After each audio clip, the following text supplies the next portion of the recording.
Did you know that Goldie Hawn is Jewish? Sure. You didn't know that? Stupid woman went to that. McEnroe refused to go to Sun City. They offered him $1 million to come there. To do what? Well, whatever a celebrity like that would do. Personal He goes to the Friars Club roast and he wouldn't take $1 million to go to Sun City? Because of apartheid. There is no more apartheid. Well, when it was apartheid. Oh, I see. He was much younger. Yeah. No, to play. But Goldie Hawn went. Stupid bitch. I liked her before she did that. She is funny. She's married to Kurt Russell. But they're not married. They're not married? No. Neither is They've been together for years. Tim Robbins married to Susan Sarandon. Susan Sarandon. Yeah, I always thought they were married. No, they lived together, but they didn't get married. Susan Sarandon considers me the best. You know who wanted to marry her? Louis Malle Oh, yeah, Oh, the but he film married director. wanted to marry her. She'd always want to get married. Because marriage is an institution which is confining. You got to make a commitment. There are 6 billion people in the world. At least 3 billion are females. How many do I know? You know that Susan Sarandon was at his Seder. Oh, I went to his Seder. It was very hard to concentrate. Yeah. You know Susan? Yeah, she thinks I'm the best. She was my house guest for about 4 months. Susan thinks he's the best reporter. Who? Sarandon. Yeah. I'm a Yeah. big fan of Paul's. She's a big fan of me and my reporting work. She what? She's a big fan of my his. reporting work. She's a Susan? big fan, yeah. For many years. She stayed at my house. I don't remember it, but I have pictures of her there. So you know. She had a boyfriend that was a friend of my daughter's, who was a great actor in London. We're on He was gay. And Susan approached him and he says, I want to tell you, I'm gay. She says, I don't care. She had a daughter from this Italian director. What's his name? She was having an affair with this doctor, this Italian director. The conversation hasn't even slowed down. Here we are back on Let Them Talk. I'm Paul DeRienzo, and our guest, well, Joan Moossy is with me Ms. here. Joan Marie Welcome Moossy. to Let Them And Talk. Shannon Taylor is still with us Shannon from the Taylor conversation. from the Conversation. And of course, Professor Irwin Corey, the world's foremost authority, has really delighted us by staying with us for this entire period of time to stay and come back on Let Them Talk. So thanks a lot, Professor Corey, for joining us. We're really happy to have you here on the show. And I wanted to start off by, we talked about so many things, and I just want to pick up on some of the things we were talking about. I don't know where to start. Your views on marriage, your views on who is and who isn't Jewish out there in the world, and or your views on the presidential election that's coming on. The conversation. All three are fascinating points. Well, I always say that there's no such thing as anti-Semitism. Because the what do you call it again, the Lebanese are Semites, the Egyptians are Semites, the Jordanians are Semites, the Palestinians are Semites, the Hebrews are Semites. It's anti-Jewish. It's not anti-Semitic. It's anti-Jewish because we are not against the Turks, we are not against the Egyptians, we are not against the Lebanese. It's anti-Jewish, not anti-Semitic. So, Professor Corey, let me ask you this. What do you think happened on 9/11? What, in your opinion... 9/11? In fact, I'll tell you about 9/11. The British Broadcasting Company, at 10 o'clock their time, which is 5 o'clock New York time, announced that building number 7 has just collapsed. That's at 5 o'clock. The building did not collapse until 5:20. So if they made an announcement by mistake, it was a script that was given to them. Well, Isn't this quite suspicious? why do you think? What's the purpose? What do you think would have caused the government to do something like that? The Reichstag fire was done by the German government, wasn't it? The Reichstag fire was done by Hitler. World Trade Center was done by officials of the United States government. And the war in It Iraq. was an inside job. It took anywhere from 2 to 3 months to place those explosives there. Nobody knows whatever happened to the airplane that left Boston. No one knows the bill of lading. No one knows how many people were in that plane and if they were driving. There was a plane that left Boston and went someplace else. Later, the people on that plane that left Boston were killed. And the relatives were paid off to keep their mouths shut. Well, let me register my vehement, strident opposition to this thinking and point of view. However, I do have a follow-up question, and that is, why were the planes that left Boston not tracked, since they were greatly off course for an hour? Why were they not tracked by either military planes or other planes? And why were they simply allowed to travel off course for that amount of time without any repercussion of whatsoever if we do not follow the philosophy that they were actually desired to go into the World Trade Center? Let's say we do not accept it was an inside job. Still, incompetence is one thing, but not to follow the planes for 1 hour, it has still not, to my mind, been answered. Those planes that hit the World Trade Center were military planes. There were no windows on these planes. And commercial airlines have windows. There were no windows on those planes. Well, Professor Corey, do you believe that Al-Qaeda exists? Al-Qaeda had nothing to do with it.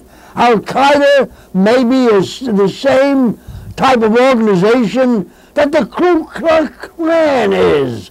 We have the Ku Klux Klan, and no other country comes in and says, get rid of the Ku Klux Klan.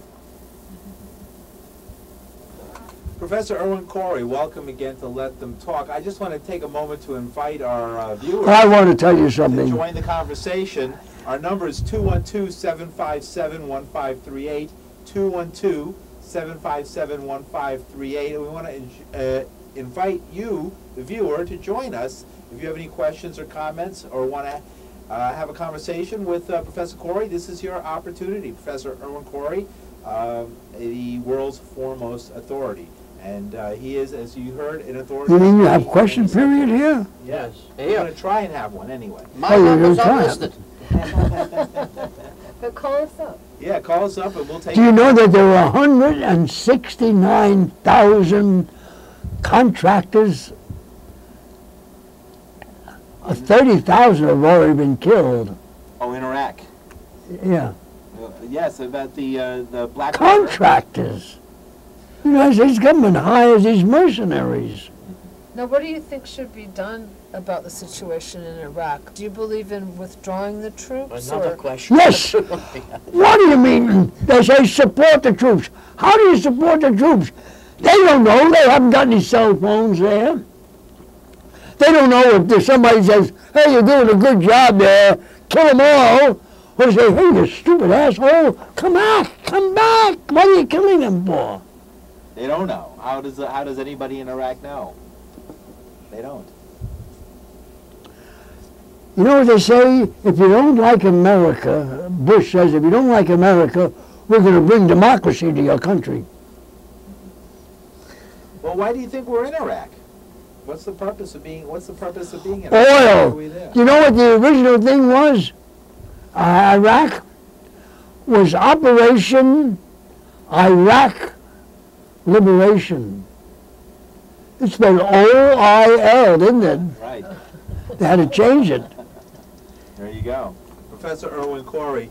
Now, Professor Corey, we talked about a number of issues while we were off air, and I'd like to explore some of them.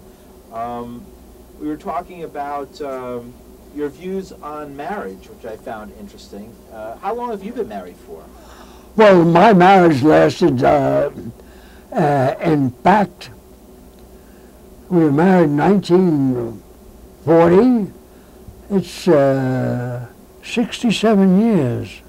Wow. 67 years. That's pretty amazing. Wow. What are you so astounded about? It's And Fran who was in Your shock. wife, your wife is watching right now, I believe. Yeah. She- Hey, friend,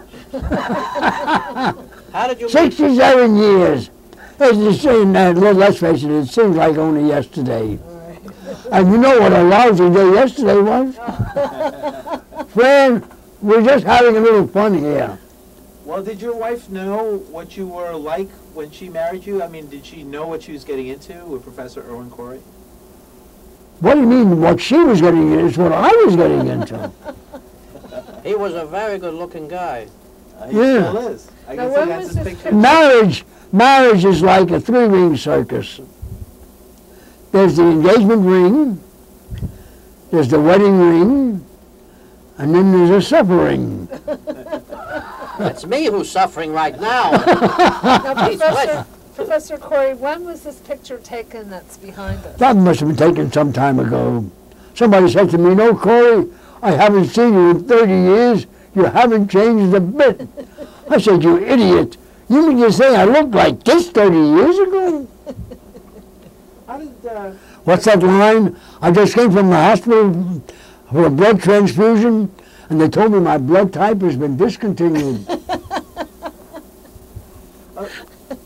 This guy went to the library, wanted a book on suicide.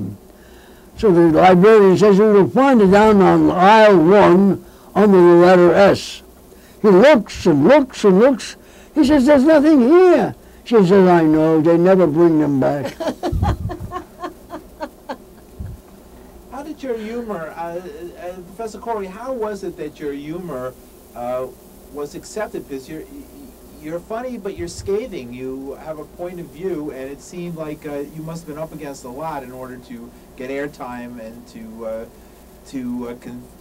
Can you give me a synopsis of this question? Right, yeah. I'm just trying to ask that how is it that you were able to survive through the 50s and the 60s in this period when people with a point of view in their humor Well, this is something were if being I driven off the knew, air? it's like one guy says to Hirschfeld, they would ask him what he owned. He lived to be 100 years old. They asked him, what does he owe his longevity to? And he said, if I knew I was going to be this old, I'd have taken better care of myself. And then they saw a guy with two young girls stooping over, talking to them, his hair is gray. They went over and says, we're taking a consensus. We want to know about longevity. We want to know what you owe your longevity to. He says, I'll tell you, I always have two young girls in my presence, and I drink about a bottle of scotch every 3 hours. So the guy says, really? How old are you? He says, on my next birthday, I'll be 25.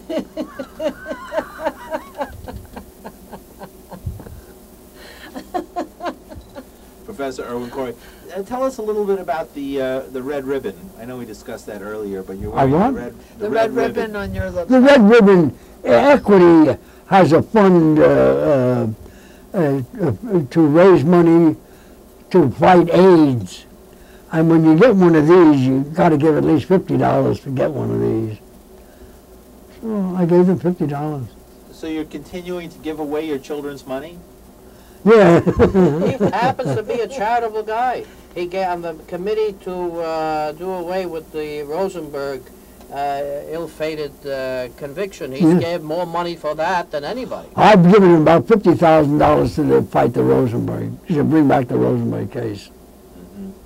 That must have been, was that a, I mean, you must have obviously been following it very carefully and closely. Did you sit in the courtroom? Did you come to the trial at all? No, I didn't go to the trial, but I was on 17th Street when the information came out that they killed him.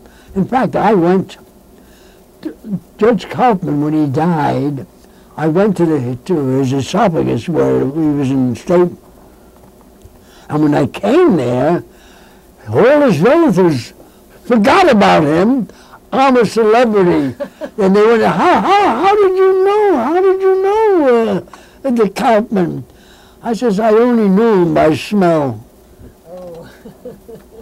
Now that's interesting because we talked to one of the attorneys in the case, Arthur Cohn, and he handled a lot of the appeals, and he told us a story, I found it quite chilling, where he met Judge Kaufman in his chambers shortly before the execution, and he absolutely begged them not to execute these two people, or at least not her at least, and then he said, well, we have to execute them, and he said, why do you have to execute them? And he said, because if we don't execute them, they will say it would cause an anti-Semitic backlash in America. They'll say we went easy on them because the judge is Jewish, they were Jewish, and Cohn was Jewish. Yeah, oh, that's true. And Sapol was Jewish. But it was very interesting. But that's what Arthur Cohn said was the... There was not one Jew on the jury. There were no jury of your peers. So you've dealt with this question before. Oh, the Rosenbergs were as innocent as you're innocent, if you are innocent. Do they have to be innocent?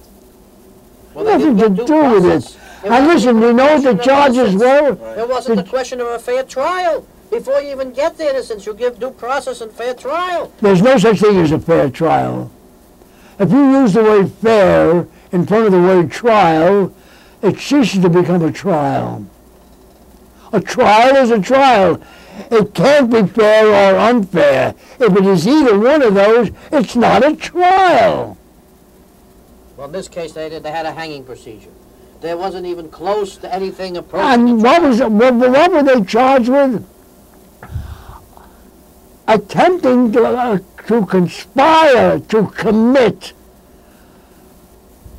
Nothing about the atomic bomb. The evidence that they gave them was drawn by a fellow who didn't pass his chemistry test. He just recently wrote a book called My Brothers, where he admits he lied. It was O.J. Rogie who was the dirty son of a bitch in this trial. He told Greenglass to get somebody else because he was up for stealing some... There was a master spy in England who had just been caught for years and years and years, and he was one of the great spies. But England wasn't going to go show what a putz England had been. Go find some putz Jew in America and put the blame. Yeah. Much easier to do that. And James Bond is a spy, right? 007? Yeah. That's his name, 007. Right. The Rosenbergs gave their right name? Right. The spies gave their right name? Right. If they were spies? Right. Well, it was obviously a witch hunt in the tradition of American witch hunts with the purpose of punishing people who had communist or left-wing political views at the time. The Communist Party was a legal and still is a legal party in the United States. And the saddest thing is the comment you made that a judge who's Jewish would say there's going to be a Jewish backlash. There was just the opposite. Worldwide, there was an impassioned plea to save the Rosenberg from the Vatican, from Catholic France, from all the places normally filled with Jew hatred. You had just the opposite. You had an impassioned cry, don't execute them, you're crazy, don't go ahead and do it. And he's manufacturing, the worst thing is to manufacture anti-Jew hatred where there isn't. And they were reaching for anything I saw an X-Files the other night with Darren McGavin, where the aliens were these communists. Well, they weren't communists, they were aliens, and Roy Cohn was this agent of the smoking man, whatever. That was a genius episode. Well, what about Roy Cohn? What do you think of him and his? Roy Cohn was a filthy pig, a no good pig. You know, there's an expression on his tombstone. You know what it says? No. What? Gay and red. Well, we were talking. That's a good segue into we were talking. He was finally barred, you know, from Disbarred. disbarred. Now, But he wasn't disbarred until he had AIDS. That was the sad thing. They didn't even do a fair fight then. They waited until even he said, he said, I don't mind a fight, but why'd they have to do it when I couldn't fight back? And I almost agree with him there. And your friend Sid Zion, our friend Sid Zion, did the autobiography. Well, I was at that book. Steinbrenner was there.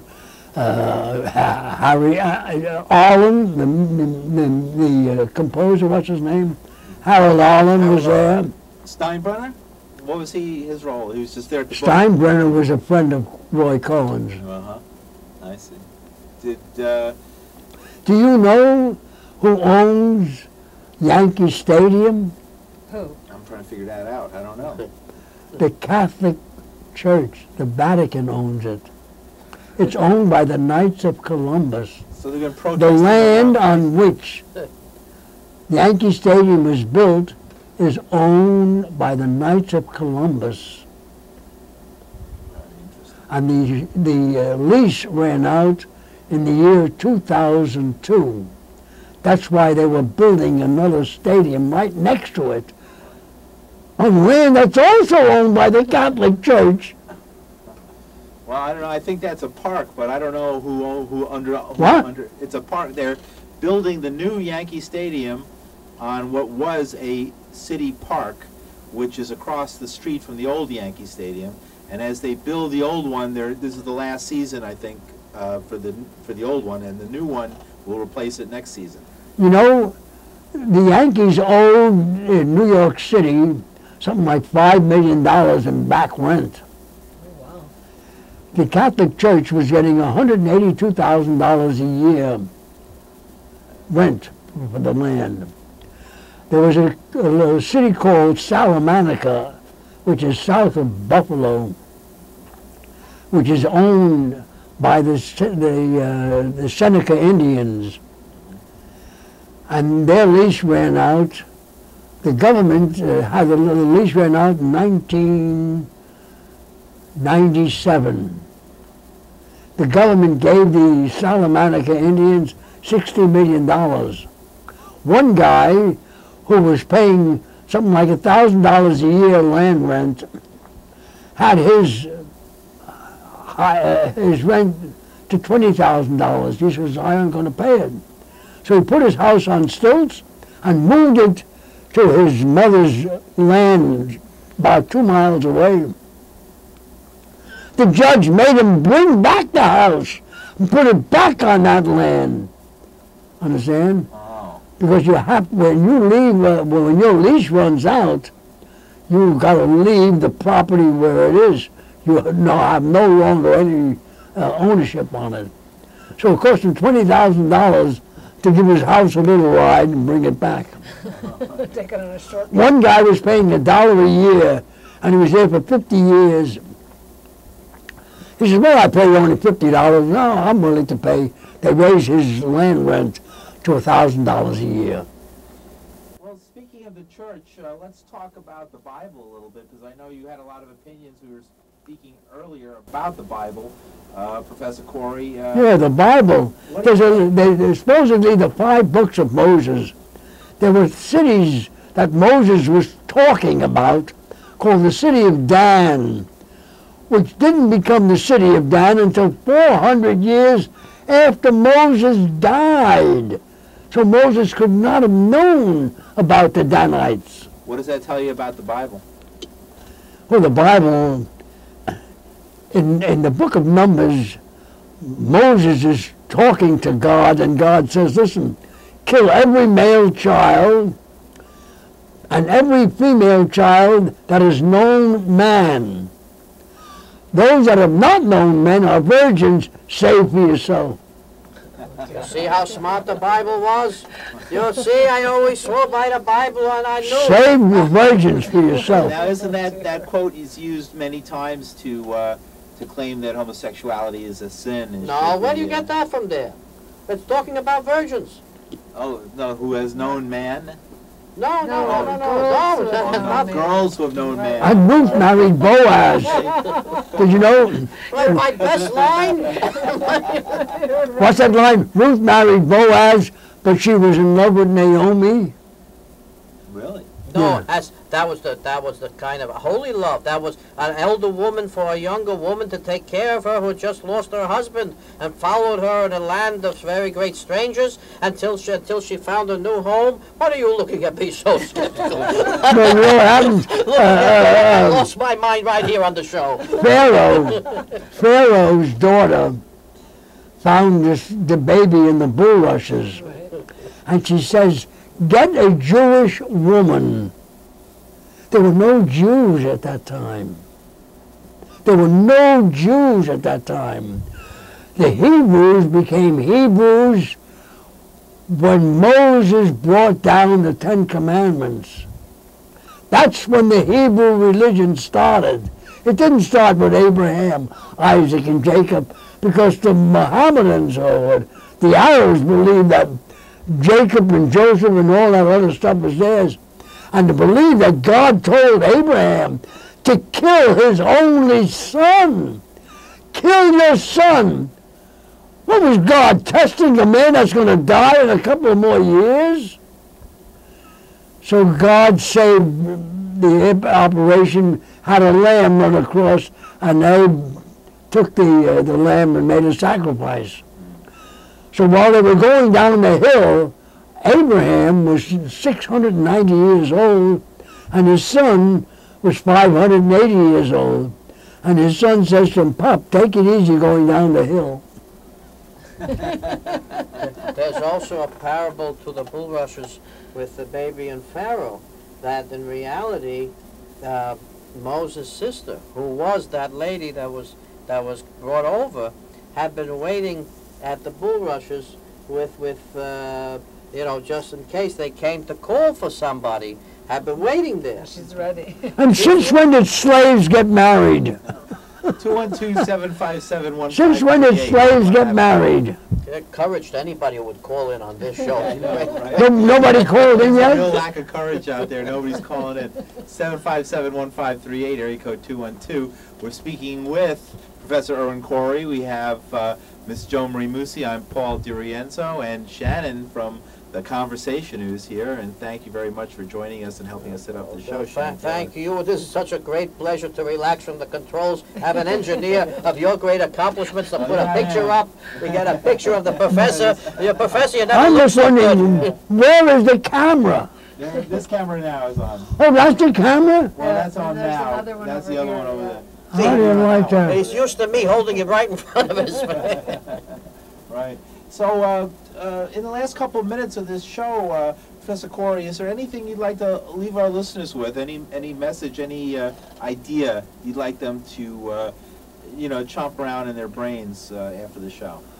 Well, my idea is if we go to the polls on election day, just don't vote. We'll have no government. So, would you say you're an anarchist? No. I'm not an anarchist, and I'm not a communist. I'm not a liberal. I am an ordinary person who, unfortunately, is not listened to by many people. Unfortunately. But he created some of the great genres of comedies, one of the very great, unique artists of our time. The professor character who speaks in dialects nobody understands. That's right. The uniform that you've seen worn by so many different artists was created by him. The use of unorthodox attire and performances. The first to wear sneakers on a stage. We only have a minute left. In that time, how did you become Professor Irwin Corey in a night? A guy named Mr. Dyer Bennett introduced me because my material at that time was unwritten, and I was giving the unexpurgated version of Hamlet. And he introduced me as professor, but in my review of the material that I had, I says, in the play Othello, which we know as Hamlet, he employs a supernatural phenomenon. It was a very interesting thing. In fact, Kenneth Tynan once wrote me a note. He says, I have some friends here. Will you do a half hour of the Theatre Guild bit on Shakespeare so Peter Pan will fly again? Thank you, Professor Corey, for joining us on Let Them Talk. My expression, oh, is it over?